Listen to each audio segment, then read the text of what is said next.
Welcome back, everybody, to your daily update on the state of Geralt Galain. And we're back in Geralt Galain, and we're finishing up book one of Fall of Light because I just finished it, and it's still kind of light enough to do this. So, until the light is finally fallen altogether, we'll talk a bit about it, shall we? Cheers.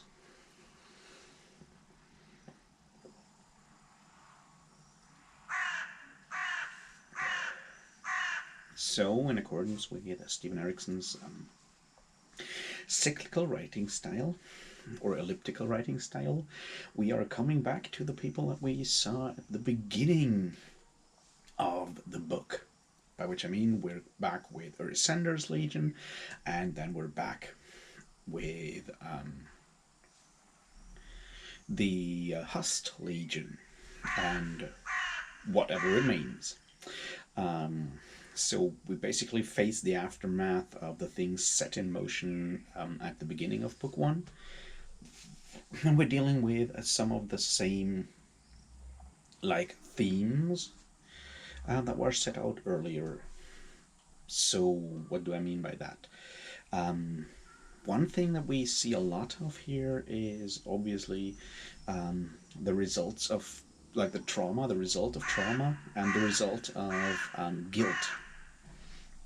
Now we know that in Forge of Darkness, obviously the Hust Legion, or parts of the Hust Legion, those that we've met in Forge of Darkness mostly, committed a lot of atrocities, like terrible atrocities, whether it was murdering deniers in the forest and killing children and so forth, or it was, setting up the border swords against Draconis, or, murdering and like a wedding party, or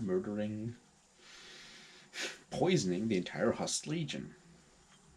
And those things leave stains. Obviously, they do. I mean, we knew that already. You don't need me to tell you that, atrocities leave stains on the soul of almost anyone who is not already a terrible sociopath to begin with. And it's one of those things that we've spoken about before in all kinds of, even soldiers or people that commit violence ostensibly on the side of good, soldiers that do a proper job of soldiering and are there for a good cause or a just cause. Even those people are traumatized by violence. People forced to commit crimes that don't even have that, that shield of righteousness in a way. For those, it is much more difficult to come to terms with it, especially if it's maybe their first time of committing violence. So we see a lot of the results of that within, especially chapter 7, with the Erisender's Legion settled around Erisender's Keep, and people looking for violence. We see the dissolution of discipline, partly because of Honral, but mostly also because of soldiers trying to deal with the mental and the psychological stress and trauma of what they had done before. And lashing out and violence is one of the ways to do that, right? It's there's a lot of talk about that in those two chapters as well, the idea that we lash out in violence to deal with our inner pain. And yes, so we see a lot of that going on there. In both directions, we have Shinara, not Shinara, whatever her name is, the other Ankaru sister, Captain, no, Shinaris, I think, coming back from her mission where she actually discovered all of these things. She comes back, she realizes that Erisender has no fucking idea what's going on, what Honral has done. She tells him, and then she goes out and kills, people who were in charge of that. She kills Serap, so all three of Honral's cousins are now dead. She kills Silan, who seems to be and his wife, who were doing the raid on the border swords, and whose son I suspect is Endust Silan, if naming makes any sense within this world.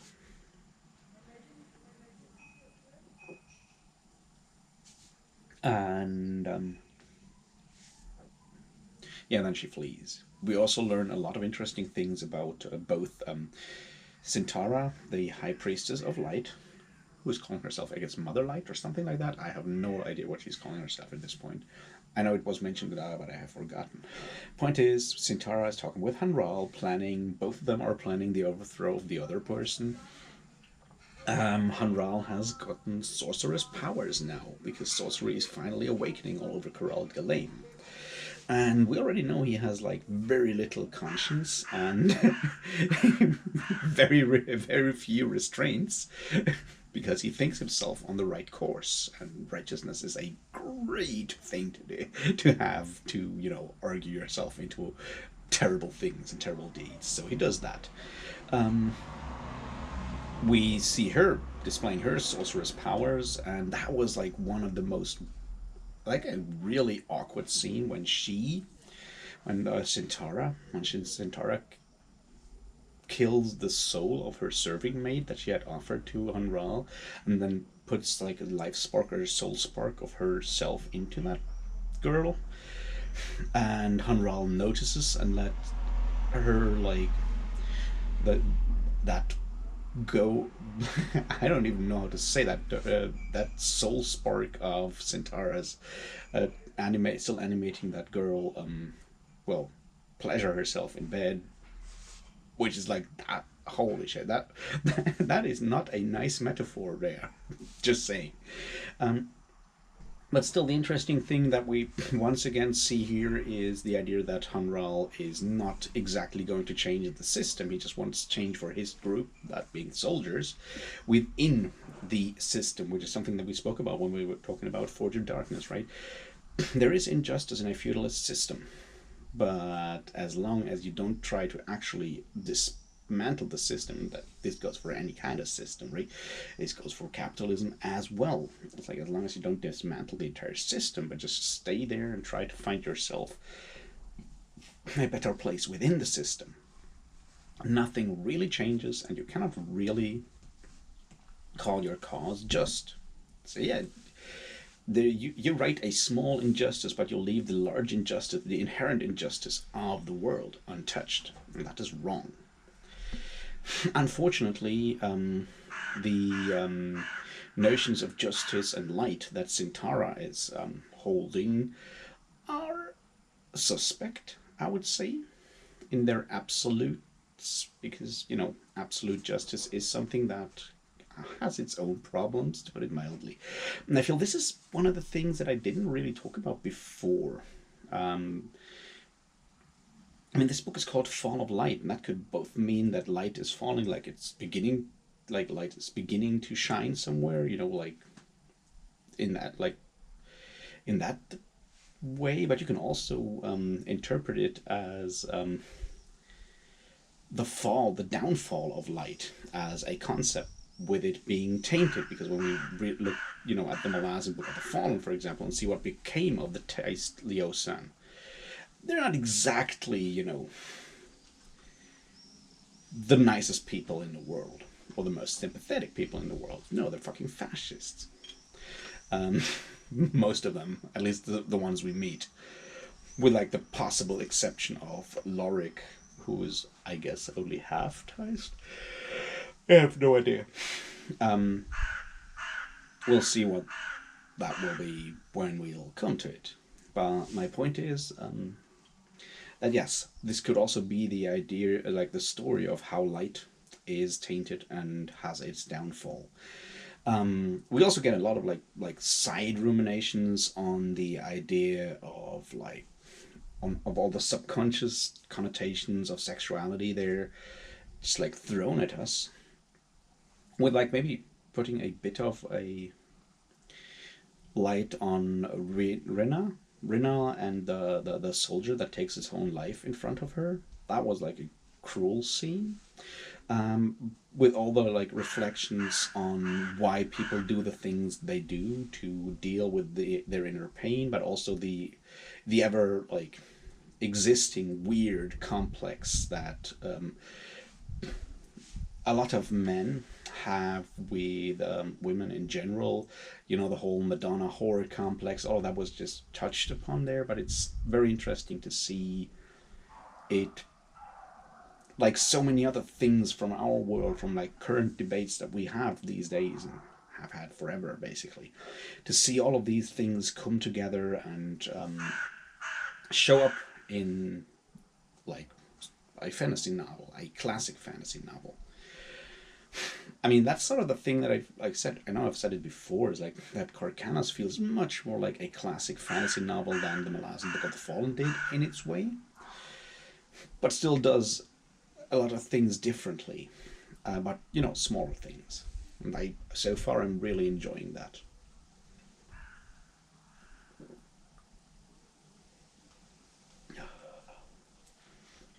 Now the interesting thing though is to see how Urisander is partly willfully denying the truth.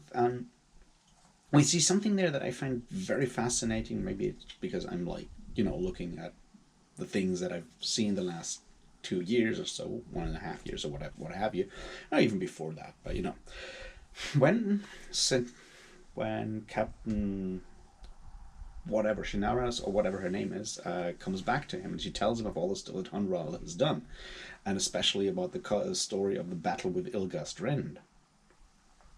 And he's like, yeah, but maybe I cannot trust that. Maybe I have to listen to both sides and explore this. And this is, in general, true, but it's also the terrible way down into the rabbit hole of every kind of conspiracy theory. It's like, not all opinions, not all testimonies are of equal worth. That's something you need to understand. And if a source is suspect, then you should treat it as a suspect source. And this is sort of the problem that Urisander has fallen into with his Forolcan notions of justice that he is studying. Is like absolute justice does not take such things into account, and that leads to indecision and a ton of problems that we'll see later on.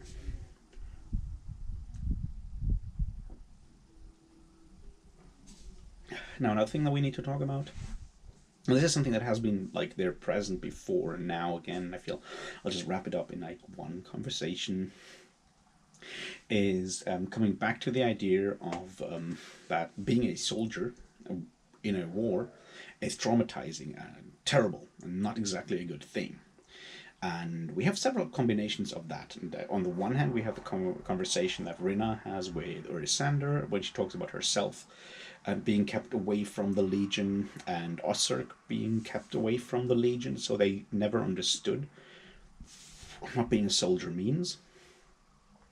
Because it's something that is very difficult to explain, I guess. It's something you kind of need to experience firsthand, or at least secondhand, like talking to actual survivors of wars, in a way. But they have never done that. They have only been fed deliberate depictions of war. And that kind of ties back to the opening of Book One and Galan's rage at poets that talk about the glory of war and talk about heroes and heroism, and in such bright colors, and that is then reflected in the scene with at Hishtula's estate when what's his name, Colaris, Captain Colaris is being with Pelk, whatever her rank was as a house blade and whatnot, and the fact that how heroism in what poets talk about heroism is bullshit, and that specific like certain aspects of love, and this is something that we've also seen about. So I'm kind of bridging things here. Is like how certain aspects of love and of emotions are something that young people, children, don't understand, that you only understand after you have grown up. Now, this is something that is not directly connected with with age per se. It's more about experience in a way. It's like, but it's something that certain aspects of emotions, of actual love, of actual compassion and empathy, of how we like what we expect from life, how we appreciate ourselves and others, is something that, on the one hand, the really, really young children, the innocent, do. We've seen that with Rennick when we talked about it yesterday. But it's, on the other hand, something that you can relearn or do in a more conscious way if you have had certain experiences, like those of the veteran, for example, and have come through them in a correct way. So that's something that kind of binds the end of book one with, like, Galan's rage at the depiction of heroism before. And we see like other aspects of that as well. It's like most heroes, or people that are depicted as heroes, or anything but. They're basically inside, they're still children, lashing out, committing terrible deeds of violence for all the wrong reasons.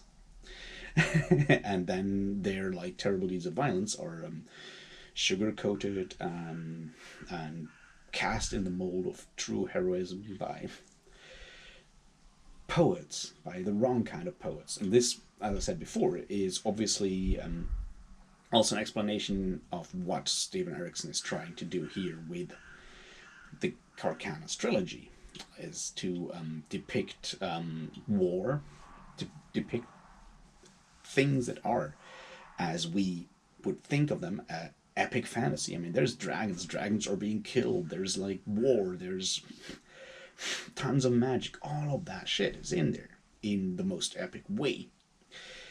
But to look at the actual true heroes and not those that would be, shown as heroes in your classic fantasy. We look at people like Rennick or Colaris and Pelk, or others, Hishtula definitely, who show like, who aim for the real goals, who do the truly heroic things, not those who go and kill dragons. Because like when you look at it, like the people killing dragons are not necessarily, the good guys, or not even the bad guys. They're mostly just like pretty dumb, to be fair.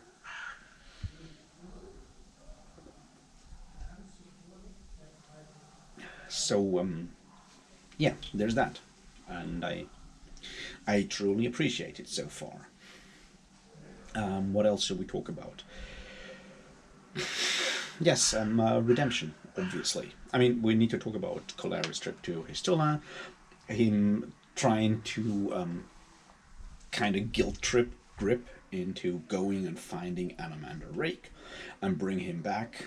And so we learn that Andarist is in Hishtula's household, although we don't know what's going on there, because apparently he has locked himself into one wing and no one knows what's going on in there. So I guess we'll see in book two. I hope we'll see in book two what's going on there, but until then, we don't know.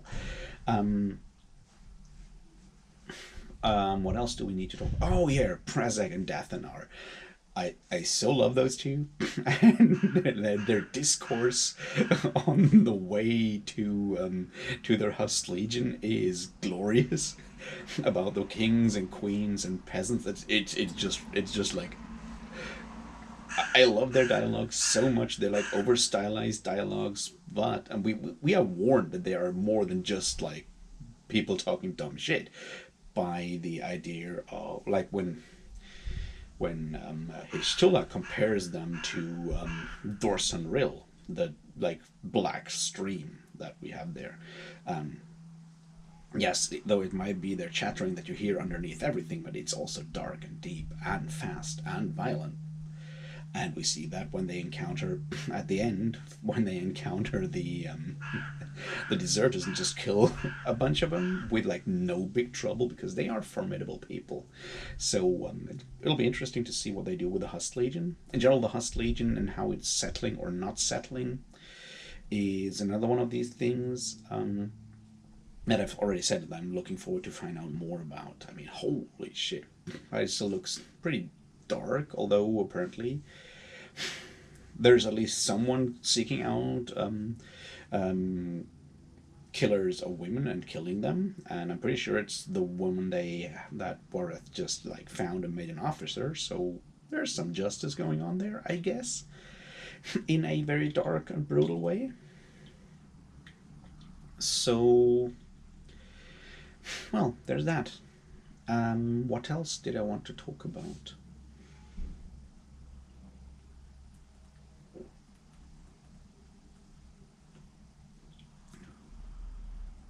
I don't know. Overall, as I said, this first book of Fall of Light has really been great. I have had a lot of fun reading it. I really appreciate all the different facets of it. I still have no idea where it's all going. I really like the world building stuff that I normally don't pay that much attention to. It's just handled in a glorious way here that I really like. Glorious is the wrong word, I know. It's handled in a very interesting way that I absolutely enjoy. I love the dialogues. The shifts in language are incredible compared to a lot of stuff that I've read. Like how we can shift from like one style from like say the Thalakai discussions to Dathanar and Prazek within like not even 100 pages is just incredible. And yeah, I have no idea where the whole thing is going. I mean, technically we know it's like civil war, people die, other people drink blood, dragon's blood, and then other stuff happens. Yeah, it's pretty impressive so far. Anyway, I'll be back with. I'll start on book two on Monday, so I'll hopefully know a lot more then. And over the weekend, there's so much other stuff going on. I'll try to maybe make a video or two, but there's also tomorrow the God is Not Willing mega collab that will be up on Iskar Jarek's channel on Sunday, so make sure to watch that. I'm excited. It's gonna be 6 or 7 people. It's gonna be glorious. We'll have our talk about the Light Fantastic, the second Discworld novel in the Discworld read along tomorrow evening. If you have read the book and want to talk about it, join us tomorrow. We have a Zoom chat in the evening and talk about everything Light Fantastic there. Join the Unabridged Burners Discord to find out more about it, and it'll be really fun to talk about that one. And yeah, Sunday there'll be more like collab recordings. I won't say what yet. I also have other things that I really want to talk about. For example, Shadow Games, the next like Black Company book. I want to talk about another book that I've recently read that I have a lot of thoughts about. That's Waking the Moon by Elizabeth Hand. So I'm sure I won't get bored over the next couple of days. Anyway, thanks for watching. Thanks for listening. Have a great weekend, and I'll talk to you very soon. Until then, cheers.